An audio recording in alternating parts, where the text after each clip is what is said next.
पीठ में दर्द है तो डॉक्टर बाबा जी इसको क्या करे, बाबा जी क्या करे। जैसे किसी को रोग है, किसी को दर्द है तो डॉक्टर के पास जाए। आशीर्वाद से नहीं ठीक होता। देखो बस वही समझ में नहीं आता, इसी भटकाओं में सब भटक रहे हो। कोई जंतुर बांधेगा, कोई आशीष, इसीलिए तुम सब अच्छे कर्म करो। पूर्व के पूर्व कर्मों के पाप से हमें दंड मिलता है। अच्छे कर्म करो, नाम जप करो, माता पिता की सेवा करो, सद्भाव से चलो। अभी ये कर्म नष्ट हो जाएंगे, किसी से जंतुर बंधवाने की जरूरत नहीं, किसी से आशीर्वाद मांगने की जरूरत है। अब नाम जप ना करो, खाओ मुर्गा मांस, पियो शराब, करो व्यभिचार करो, तो बाबा जी आशीर्वाद दे दे तो कोई आशीर्वाद काम नहीं करेगा। दुर्गति होगी यहाँ भी और वहां भी। हमारी बात समझो।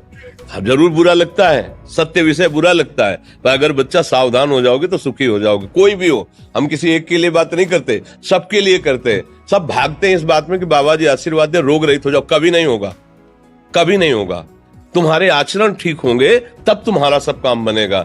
हाँ देखो ना, खा रहे हैं जीवों को उबाल उबाल करके मांस, पी रहे हैं शराब, कर रहे हैं बेविचार, बुद्धि भ्रष्ट होगी और नष्ट होना पड़ेगा, क्योंकि आचरण गलत है। कोई आशीर्वाद किसी का काम नहीं करेगा। आप अच्छे आचरण करो, माता पिता की सेवा करो, परिवार की सेवा करो, समाज की सेवा करो, नाम जप करो। शरीर में कोई छोटे मोटे कष्ट आवे उनको सह जाओ। आगे चलकर आप देखो कि कैसी उन्नति होती, अच्छा होगा, मंगल होगा। इस ब्रह्म में ना किसी के आशीर्वाद से कुछ हो जाता है। हम आपको पक्की बात बताते हैं कि आज बाबा के यहाँ गए थे यार, पीठ में दर्द कम हो गया।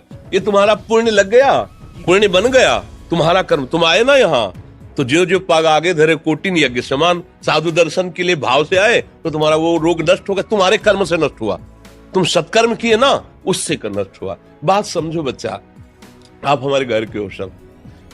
आशीर्वाद देने से हम कई बार कहा कि अगर तुम सुखी हो जाओ तो हम किसी से न मिले, चुपचाप अपने कमरे में बैठे केवल आशीर्वाद देते रहे सबको। लेकिन नहीं सुखी होगे, सुखी होगे तुम अपने कर्म से। को न काहू के सुख दुख कर दाता, और निज कृत कर्म भोग सुन भ्राता। हे भाई, अपने कर्म का भोग ही आपको भोगना पड़ेगा। कोई भी तुम्हारे कर्म को नहीं मिटा सकता, एकमात्र भगवान, एकमात्र भगवान। मेरी बात मान लेना, उनकी शरण में और नाम जप करो, सब ठीक हो जाएगा। तुम्हारे भजन से होगा, तुम्हारे अच्छे आचरण से होगा, तुम्हारी धार्मिक प्रवृत्तियों से होगा।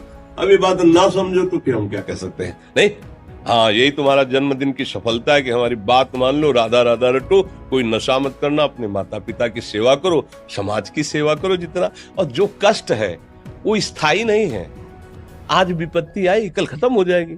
अभी दिन है, फिर रात आ जाएगा, रात है तो दिन आ जाएगा। ये क्रम चलता रहता है। हमें निराश नहीं होना, सूरवीर योद्धा की तरह हमें जीना है यार, कायर की तरह नहीं जीना है जी।